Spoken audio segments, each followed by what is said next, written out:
निपाणी देवगड राज्यमार्गावरील खडकेवाडा फाटा येथे सोमवारी मध्यरात्री झालेल्या भीषण अपघातात दोघांचा जागीच मृत्यू झाला तर अन्य दोघे गंभीर जखमी झाले आहेत.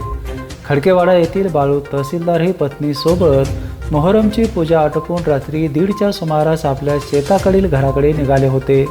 त्याचवेळी हमीदवाडाकडून निपाणीच्या दिशेने भरधाव वेगाने येणाऱ्या चारचाकी वाहनाने त्यांना जोराची धडक दिली. या अपघातात बाळू तहसीलदार आणि कारमधील वासिम सोलापूरकर यांचा जागीच मृत्यू झाला.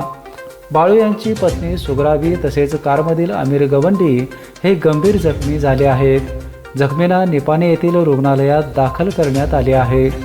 निपाणी देवगड मार्गावर भरधाव वेगाने धावणाऱ्या वाहनांमुळे वारंवार अपघात घडत असल्याने या मार्गावर वेगमर्यादेची कठोर अंमलबजावणी करावी अशी मागणी होऊ लागली आहे.